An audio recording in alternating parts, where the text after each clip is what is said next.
قرآن حکیم نے بھی سورہ آل عمران کے آخری رکوع میں ذکر کو سب سے پہلے اور سب سے اہم عامل کی حیثیت سے شمار کیا ہے۔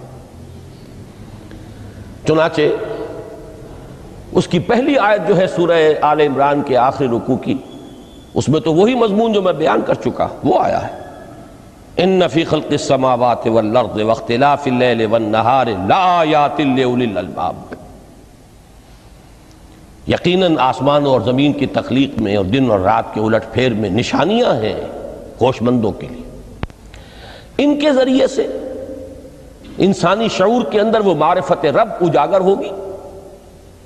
وہ پہلا مرحلہ اس نے طے کر لیا، وہ ڈورمنٹ معرفت اب ایکٹیویٹ ہو گئی۔ اب مزید فکر کا مرحلہ ہے جو اگلی آیت میں آیا ہے، الذین یذکرون اللہ قیاما وقعودا وعلی جنوبہم ویتفکرون فی خلق السماوات والارض ربنا ما خلقت ھذا باطلا سبحانک فقنا عذاب النار۔ یعنی تفکر جو ہے ویتفکرون فی خلق السماوات والارض، وہ تفکر کرتے ہیں، غور و فکر کرتے ہیں آسمان اور زمین کی تخلیق میں، لیکن اس تفکر کے ساتھ لازماً ذکر اور ذکر مدام، ذکر بھی وہ کہ جو مستقل ہو، ہر حالت میں ہو۔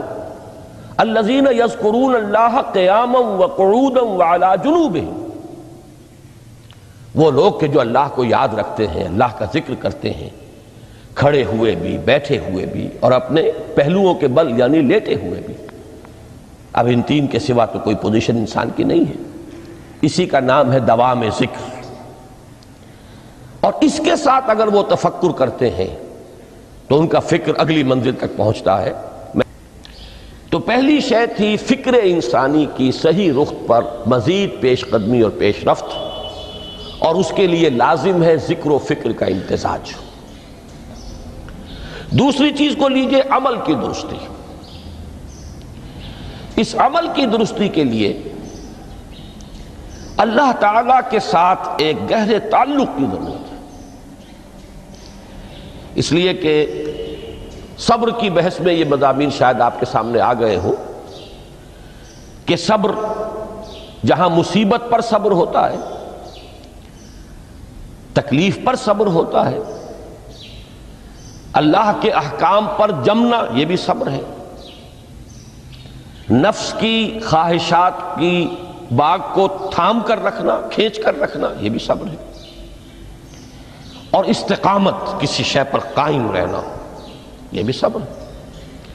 تو عمل صحیح پر استقامت کے لیے وَاصْبِرْ وَمَا صَبْرُكَ إِلَّا بِاللَّهِ، اس صبر کی سب سے اہم جو بنیاد ہے، اس کا جو سب سے بڑا ذریعہ ہے، اس کا جو سب سے بڑا سہارا ہے، وَمَا صَبْرُكَ إِلَّا بِاللَّهِ، اس کے لیے ضرورت ہے ایک گہرے تعلق کی کہ اللہ کے ساتھ ایک ایسا تعلق برقرار رہے جو نہ صرف گہرا ہو بلکہ دائم و قائم ہو، مسلسل ہو۔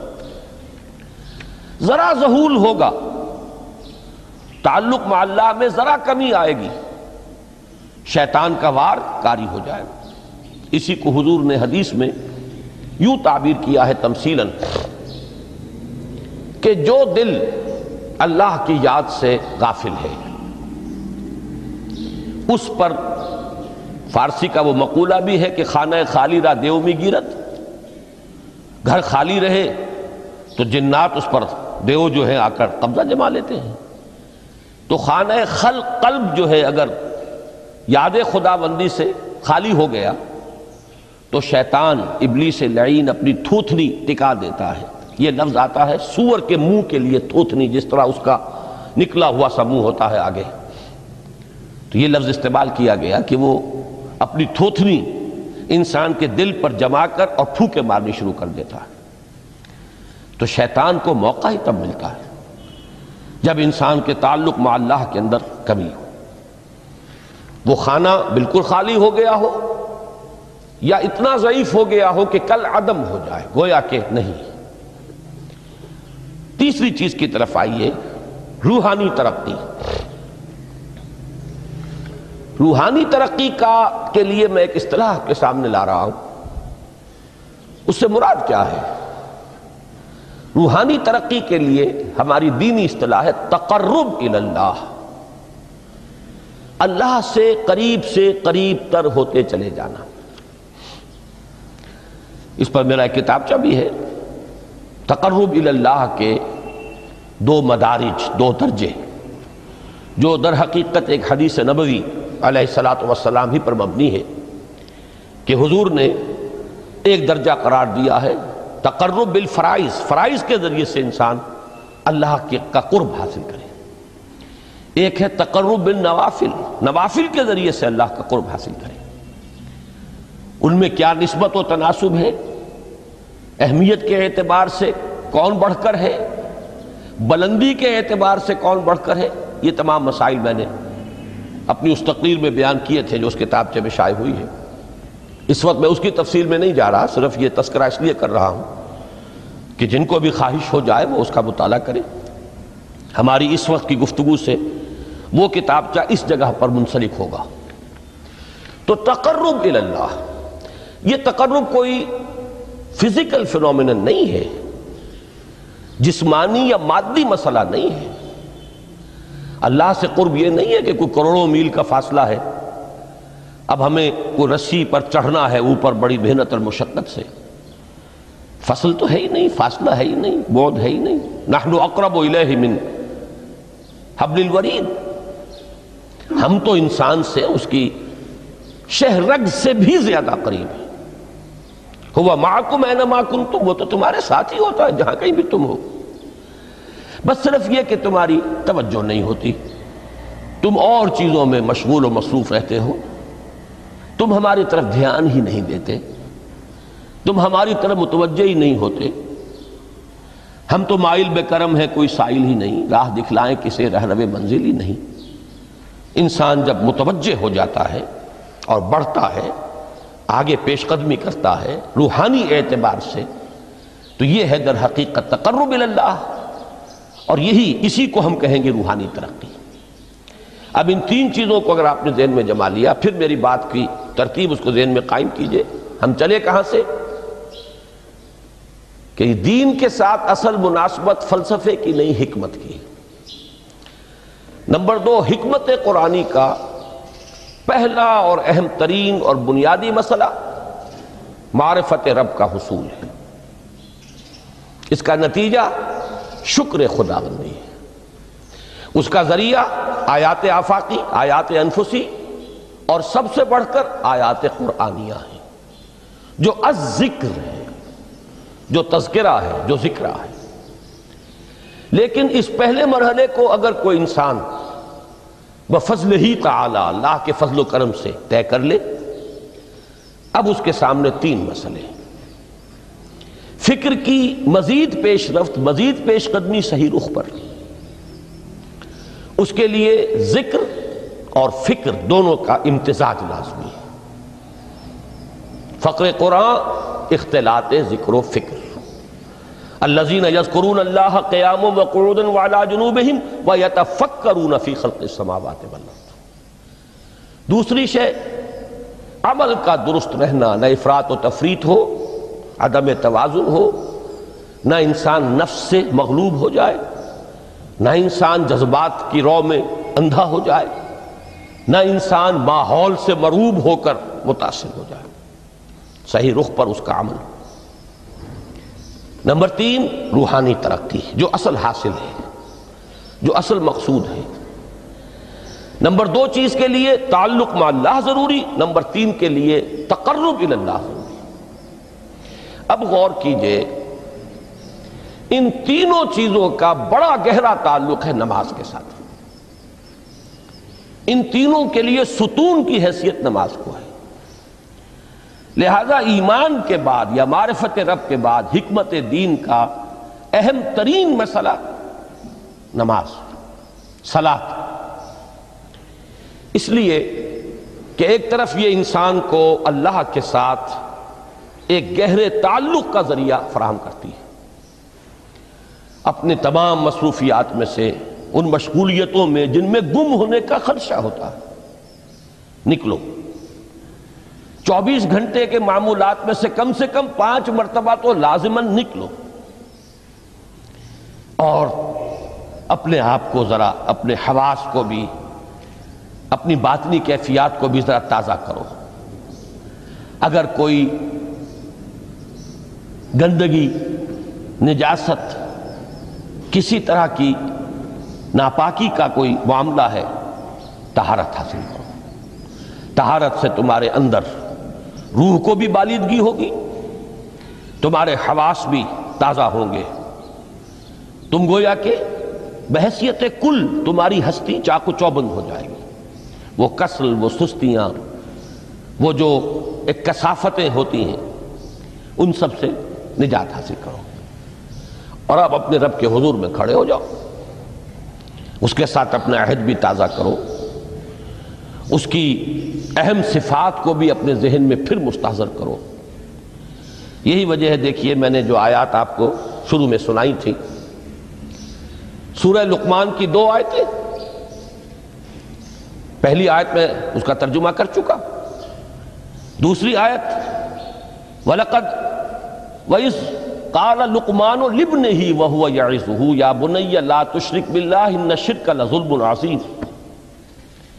اس کے بعد درمیان میں کچھ مضمون آ کر پھر وہ آیہ مبارکہ آئی، یا بنی اقم الصلاۃ وامر بالمعروف وانہ عن المنکر واصبر علی ما اصابک۔ گویا کہ اہم ترین چیز، بنیادی ترین چیز، اللہ کو محض پہچان لینا کافی نہیں ہے، یاد رکھنا ضروری ہے۔ اللہ یاد رہے گا تو فکر صحیح آگے بڑھے گا، اللہ یاد رہے گا اور اس کے ساتھ ایک گہرا تعلق جو ہے برقرار رہے گا تو عمل درست رہے گا۔ بالکل یہی بات سورہ طٰہٰ میں جو پہلی وحی حضرت موسیٰ علیہ السلام پر ہوئی، اور پہلا مخاطبہ ہے، چونکہ حضرت موسیٰ کو یہ انبیاء کرام کے مقدس گروہ میں ایک امتیازی حیثیت حاصل ہے کہ ان سے براہ راست گفتگو ہوئی ہے، اگرچہ صرف ایک پردہ تھا، اوٹ من ورائے حجاب گفتگو ہوئی ہے، لیکن یہ کہ کوئی فرشتے کا درمیانی جو ہے وہ لنک نہیں تھا، براہ راست اللہ تعالیٰ نے حضرت موسیٰ علیہ السلام سے کلام فرمایا۔ کلم اللہ موسیٰ تکلیما، موسیٰ سے تو اللہ نے کلام فرمایا جیسے کہ کلام کیا جاتا ہے۔ تو پہلا مخاطبہ ہے، یہ پہلا مکالمہ ہے، پہلی وحی کہیے، اسی میں یہ الفاظ بھی موجود ہیں، اننی انا اللہ لا الہ الا انا فاعبدنی واقم الصلاۃ لذکری۔ یہ گویا کہ حکمت قرآنی کا ایک بہت بڑا خزانہ ہے یہ آیت مبارکہ، کہ خود حضرت موسیٰ علیہ السلام کو جو ہدایت دی جا رہی ہے، میں ہوں، میں اللہ، اننی انا اللہ لا الہ الا انا، میرے سوا کوئی معبود نہیں، فاعبدنی، بس میری بندگی، میری عبادت، میری پرستش، میری محبت، اس کو اختیار کرو۔ وَأَقِمِ الصَّلَاةَ لِذِكْرِي، اور نماز کو قائم رکھو میری یاد کے لیے۔ بلکہ اسی سلسلہ کلام میں آگے چل کر سورہ طٰہٰ میں آتا ہے، کافی گفت و شنید کے بعد جب حضرت موسیٰ نے کچھ معذرت بھی کی، کچھ دعائیں بھی کی، اللہ نے ایک دعا قبول بھی کی کہ ان کے بھائی کو بھی شریک کر دیا، حضرت ہارون کو بھی۔ اس کے بعد پھر جب فرمایا کہ اب جاؤ فرعون کی طرف، تو اس میں فرمایا وَلَا تَنِيَا فِي ذِكْرِي، اور دیکھنا یہ جو عظیم مشن تمہارے کندھے پر آ گیا ہے، بڑا بھاری اور کٹھن ایک فرض ہے جو تم پر عائد ہو گیا ہے، اس کے لیے سب سے بڑی تمہارے پاس جو قوت کا ذریعہ ہے وہ نماز ہے۔ اقیم فلا تنیا عن ذکری، میری یاد میں کبھی غفلت نہ کرنا، اس میں کبھی کوئی کمی نہ آنے دینا۔ جیسا کہ میں نے عرض کیا تھا کہ جیسے ہی وہ تعلق جو ہے کمزور پڑتا ہے یا منقطع ہو جائے معاذ اللہ، تو پھر انسان گویا کہ شیطان کے لیے ایک لقمہ تر بن جاتا ہے۔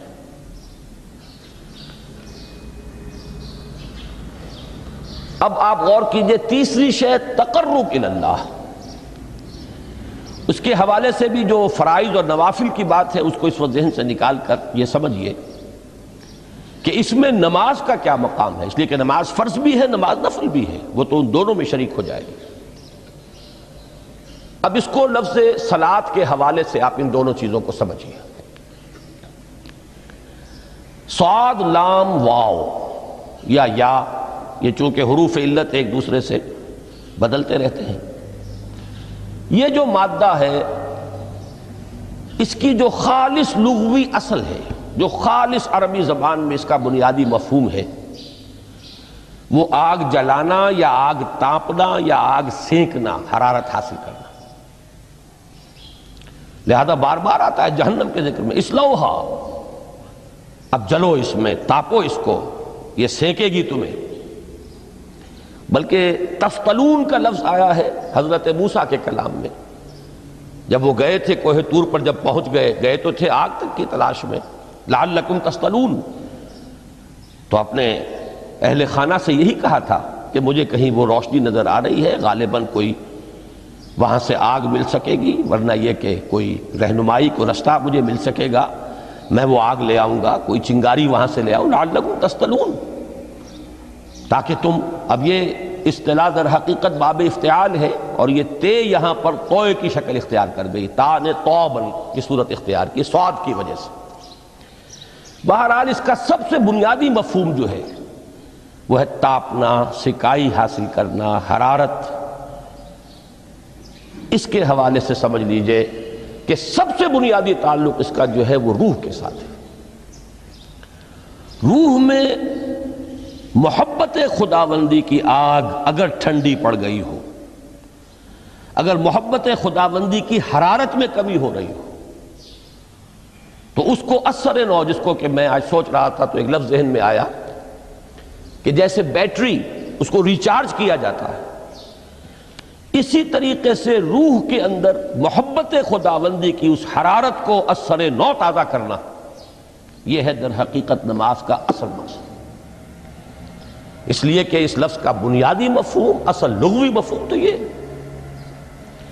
اگرچہ اس کا سب سے زیادہ کثرت سے جو استعمال ہوتا ہے، اور لفظ صلاۃ جس سے در حقیقت جس تصور پر مبنی ہے وہ ہے اقدام، کسی کی طرف متوجہ ہونا اور پھر دعا۔ صلاۃ کا سب سے قریبی مفہوم لفظی جب بیان کیا جائے گا، اس سے مراد، اس کے معنی، تو دعا اس میں اہم ترین ہے۔ کسی کی طرف توجہ کرنا، مناجات کرنا، گفتگو کرنا، مخاطبہ، مکالمہ، دعا، یہ در حقیقت صلاۃ کا سب سے بڑا اصطلاحی مفہوم ہے۔ لیکن جو اس کا مادہ ہے، صاد لام واو یا صاد لام یا، اس کا اصل مفہوم جو ہے وہ تاپنا، حرارت حاصل کرنا۔ تو ان دونوں کے حوالے سے عرض کر رہا ہوں، وہ تاپنا اور حرارت حاصل کرنا وہ ہے روح کے اعتبار سے۔ وہ جو کہا اقبال نے کہ بجھی عشق کی آگ اندھیر ہے، مسلمان نہیں راہ کا ڈھیر۔ یہ عشق کی آگ جب بجھ جاتی ہے، در حقیقت یہی تو انسان کی روحانی موت ہے۔ جب یہ نہ رہے تو چاہے منطق میں بہت انسان ماہر ہو۔ مجھے اقبال کا ایک شعر یاد آیا ہے تقابل کرتے ہوئے، ایک انسان محکوم اور ایک انسان حر، آزاد انسان، ان کی نفسیات میں جو بنیادی فرق علامہ اقبال نے مختلف مواقع پر بیان کیے ہیں۔ محکوم ہے بیگانہ اخلاص و مروت، ہر چند کے منطق کی دلیلوں میں ہے چالاک۔ تو منطق کی دلیلوں میں انسان چالاک ہو جائے اور وہ لغت ہائے حجازی کا وہ ایک خزانہ بن جائے، اسے تمام الفاظ کے معنی یاد ہوں، وہ بڑے مسائل فقہ کے اسے ازبر ہوں، جزیات، بے انتہا جزیات جو ہیں وہ مستحضر ہوں، فلسفے کے بڑے بڑے مسئلے اس نے حل کر لیے ہوں، لیکن اگر روح میں وہ اللہ کی محبت کی آگ نہیں ہے، وہ تپش نہیں، بجھی عشق کی آگ اندھیر ہے، مسلمان نہیں راہ کا ڈھیر۔ اسی کے حوالے سے آج مجھے یاد آیا تھا کہ وہ جو بڑی سادہ سی ایک نظم ہے، اللہ تعالیٰ سے دعا، یا رب دل مسلم کو وہ زندہ تمنا دے، اس میں بھی جو الفاظ آئے ہیں جو روح کو گرما دے اور قلب کو تڑپا دے، یہ ہے اصل جو مقصود ہے نماز کا۔ اور یہی وہ چیز ہے جیسا کہ میں نے عرض کیا تھا کہ نگاہوں سے اوجھل، یہ پہلو سامنے ہے ہی نہیں۔ دوسرا پہلو سامنے ہے، اور وہ بھی میرے نزدیک بہت اہم ہے، بہت بنیادی ہے، اس میں کوئی شک نہیں، لیکن یہ ہے بلند ترین منزل کہ تقرب الی اللہ، اس کے لیے در حقیقت یہ کس لیے درکار ہے؟ روح کے اندر عشق کی حرارت اور گرمی تازہ ہو جائے۔ بسا اوقات یہ اندر دب جاتی ہے، جیسے انگارہ ہوتا ہے آگ کا، اس کے اوپر خاک اور راکھ آ جاتی ہے، اندر کچھ ہوتی ہے۔ آگ دبی ہوئی سمجھ، آگ بجھی ہوئی نہ جان، اس دبی ہوئی آگ کو پھر ایک شعلہ بنانا، پھر اس کے اندر ایک حیات تازہ پیدا کرنا، یہ ہے نماز کا اہم ترین اور بلند ترین مقصد۔ لیکن اس کے ساتھ ہی اس نماز میں ذکر ہونا، اس کا یہ ذکر ہے، اور ذکر کی جب میں فہرست بیان کیا کرتا ہوں بہت سے حضرات کے سامنے ہوگا کہ ذکر کا در حقیقت مفہوم ہے استحضار اللہ فی القلب۔ ہمارے ہاں غلطی سے جو ذرائع ذکر ہیں انہیں ذکر قرار دے دیا گیا ہے۔ نماز ذکر نہیں ہے، نماز ذکر کا ذریعہ ہے۔ اقیم الصلاۃ لذکری، نماز قائم کرو میرے ذکر کے لیے۔ یہ اللہ اللہ کہنا یا ادعیہ معصورہ جو حضور صلی اللہ علیہ وسلم کی مسنون دعائیں ہیں، انہیں اپنے تمام معمولات دنیاوی کے ساتھ ساتھ ان دعاؤں کو بھی انسان پڑھتا رہے، اللہ سے دعا کرتا رہے، یہ تمام ذرائع ذکر ہیں۔ سبحان اللہ الحمدللہ الحمدللہ، اس کا آپ ورد کیجئے، یہ بھی ذریعہ ذکر ہے۔ حقیقت میں ذکر ہے استحضار اللہ فی القلب، اللہ کو دل میں لے آنا، اللہ کو دل میں حاضر کر لینا، اصل میں تو ترجمہ ہوگا، لیکن حاضر جاننا، یہ کیفیت جو ہے انسان کو حاصل ہو جائے۔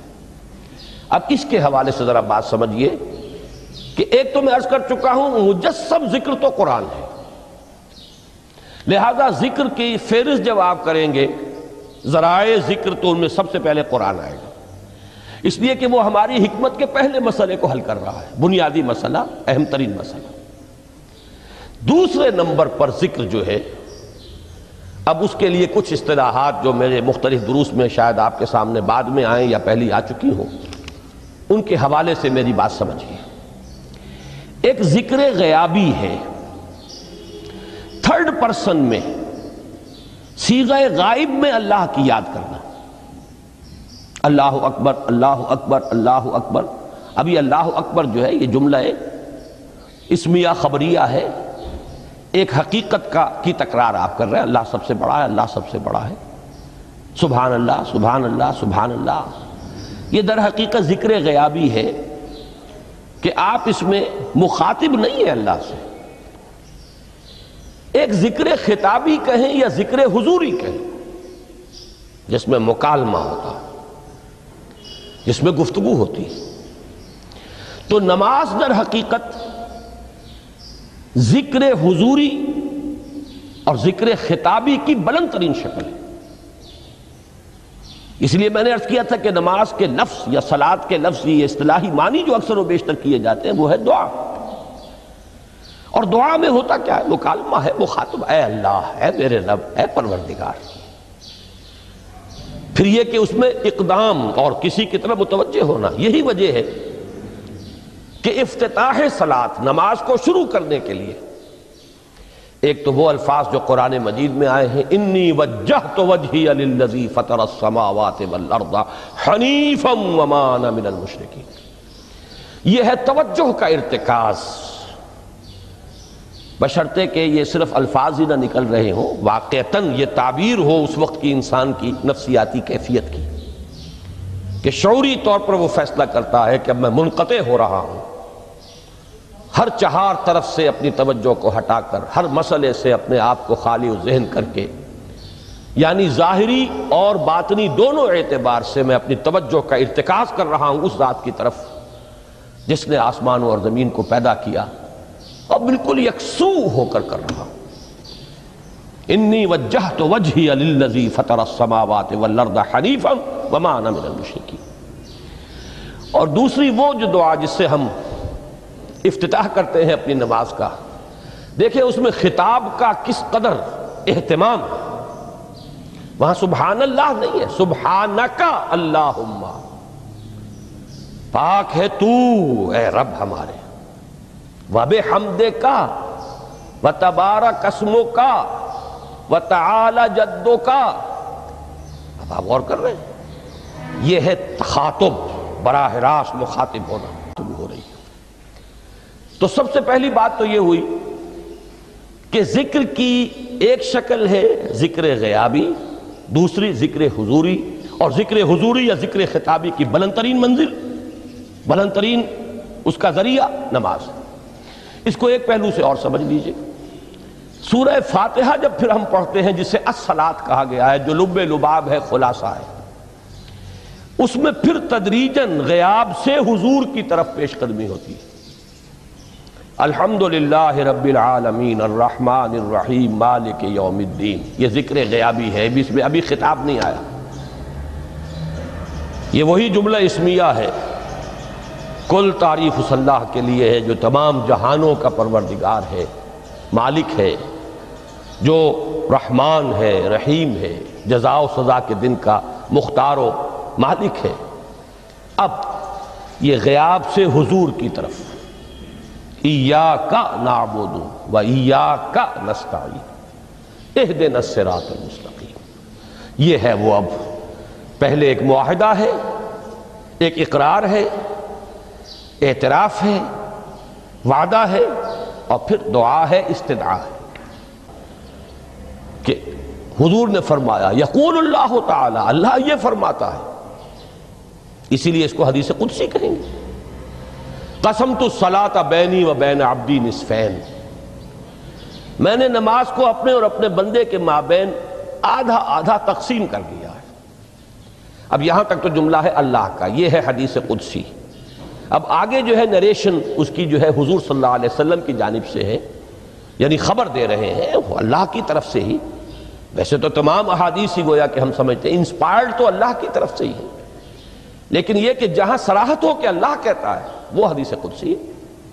تو یقول اللہ تعالی قسمت الصلاۃ بینی و بین عبدی نصفین، یہاں تک تو حدیث قدسی ہے۔ اب دوسری عام حدیث ہے، اذا قال العبد الحمد للہ رب العالمین یقول اللہ تعالی حمدنی عبدی،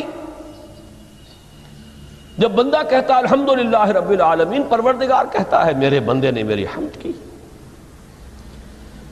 جب بندہ کہتا ہے الرحمن الرحیم، پروردگار فرماتا ہے اثنا علی عبدی، میرے بندے نے میری ثنا کی، بڑی تعریف کی۔